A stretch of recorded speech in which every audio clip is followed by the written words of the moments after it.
Estás escuchando El Viajero Accidental con Luz Picos y José Luis Conde del viajeroaccidental.com en radioviajera.com.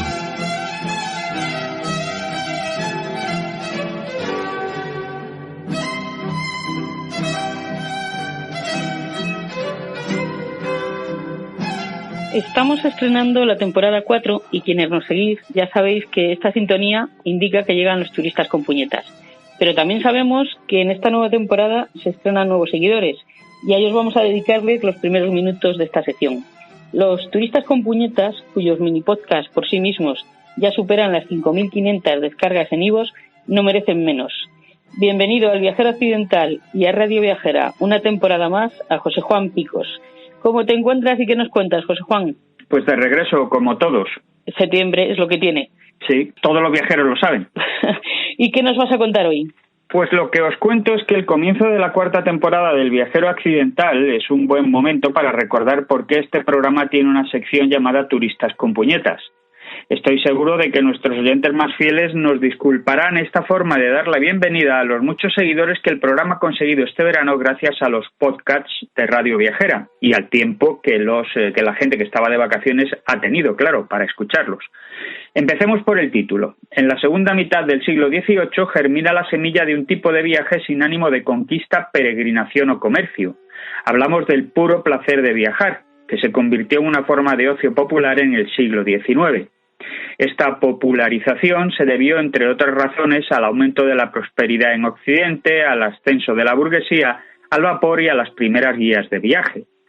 Pero volvamos al siglo XVIII, que fue el de las puñetas en el vestuario y para España el de las plumas puñeteras de los viajeros británicos, cuyas compañías comerciales codiciaban el imperio hispánico. De ahí el título de la sección, Viajeros con puñetas, es decir, británicos puñeteros del siglo XVIII sueltos por la España de Carlos III. ¿Y cómo llegaron a la península aquellos súbditos de la pérfida Albión, enemiga irreductible de la corona española? Pues en barco, claro, porque aún no existía Ryanair, suerte que tenían ellos. Bueno, ahora en serio. Los grandes señores ingleses de finales del XVII empezaron a enviar a sus herederos a darse un garbeo por el continente. El objetivo declarado era completar su educación, pero la agenda oculta era esta otra: informarse sobre enemigos, competidores y presas. Los enemigos eran España y Francia, claro. Los competidores, las Provincias Unidas, para entendernos, Holanda. Y las presas, Italia y sobre todo Grecia, a la que saquearon para decorar con reliquias antiguas las mansiones de los nuevos ricos británicos. Aquella especie de rito de paso recibió el nombre de Grand Tour, de ahí que fuesen llamados touristes o turistes. Es decir, ellos fueron los primeros turistas que recibieron este nombre. Hablamos de un viaje que para aquellos herederos de las grandes riquezas británicas duraba meses, a veces años, en los que recorrían Francia, el Sacro Imperio Romano-Germánico y, sobre todo, Italia. Algunos incluso llegaron a Grecia. Digo que el Grand Tour fue el germen de los viajes del siglo XVIII porque en la segunda mitad de la centuria los jóvenes herederos tuvieron que compartir la experiencia con militares, comerciantes, científicos, libertinos y clérigos instruidos. Es decir, el Grand Tour fue solo una manifestación más de la fiebre viajera del siglo XVIII en la Gran Bretaña. Ese fenómeno entró de lleno en su época, es decir, la Ilustración. El sueco Carlos Linneo estaba catalogando la naturaleza. Como si fuera un Adán con peluca empolvada, el botánico volvió a ponerle nombre a los animales y a las plantas, en latín, claro, pero también se lo puso al ser humano. Homo sapiens. En el ánimo de los viajeros ingleses estaba el clasificar a los europeos por su forma de gobierno, su poder comercial, su potencia militar, sus vías de comunicación, sus creencias y sus costumbres, por muy anecdóticas que fueran o que les parecieran. Es decir, el Grand Tour era una herramienta para catalogar a la civilización o a la barbarie en Europa que ponía el conocimiento al servicio de la hegemonía mundial de Inglaterra.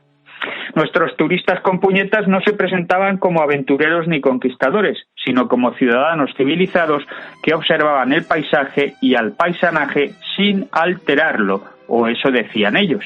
Eran viajeros sufridos y humildes que en nombre del progreso tenían que soportar los inconvenientes de un continente que consideraban menos civilizado. Pero llegó un momento en que entre ellos se desató una pugna por llegar el primero a lugares inexplorados. Por eso cayeron sobre España. Fue en tiempos de Carlos III cuando los más audaces eligieron como destino una nación que, en palabras de Voltaire, era tan desconocida y bárbara como el corazón mismo de África. No es que despreciaran solamente a nuestro país, ni mucho menos. Como todo buen turista, los británicos salían a comparar y a concluir que no había nada tan civilizado como su isla. Lo que pasa es que tomaron a la España de Carlos III, su principal competidora en la hegemonía mundial, por una cobaya de laboratorio, tal y como nos cuenta el viajero Andrés Jardín. Naciones tan cargadas de males invitan a la especulación política. Aquí podemos estudiar el mal gobierno y seguir toda la cadena de sus perniciosos efectos. A lo largo de las 3 temporadas anteriores de El viajero accidental, hemos conocido al mencionado Jardín, que terminó de cónsul británico en La Coruña y que, como su compatriota William Dalrymple, era militar y espía.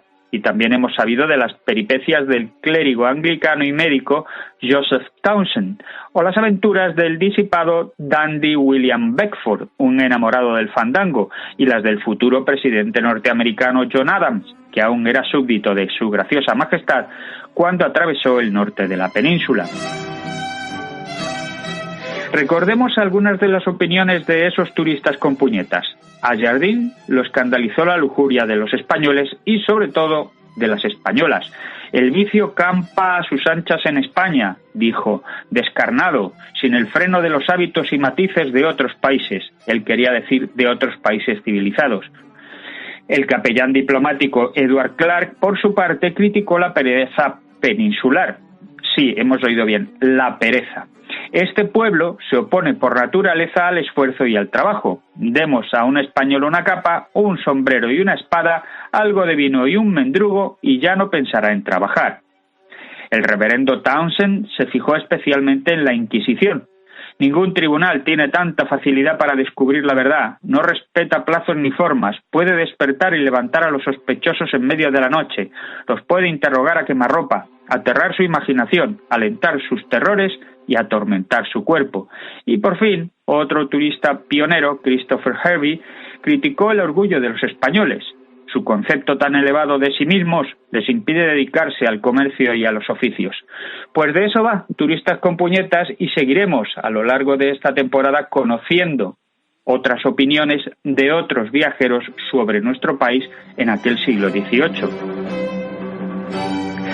Si conocemos hoy sus opiniones sobre España es porque las publicaron con bastante éxito al volver a su isla. Nació así toda una literatura de viajes que desembocó en las primeras guías de los años 30 del siglo XIX. Por cierto, aprovecho yo este comienzo de temporada y de regreso de muchos viajeros a sus hogares y trabajos para recomendarles la lectura sosegada de una de mis obras. Es el ensayo, dicen que divertido y documentado, sobre los viajeros ingleses del 18 en España. Se titula Brexit con puñetas, ingleses por España en tiempos de Mari Castaña, y está a disposición de todos los oyentes del Viajero Accidental en Amazon. Una lectura que sin duda recomendamos desde el Viajero Accidental y desde Radio Viajera, porque merece la pena. Hemos dado el pistoletazo de salida. Muchas gracias, José Juan. Nos escuchamos en 7 días. Gracias a vosotros y volvemos a oírnos en 7 días y a que nuestros oyentes, vuestros oyentes, nos soporten de nuevo. Eso es, ahí estaremos. Hasta luego. Chao.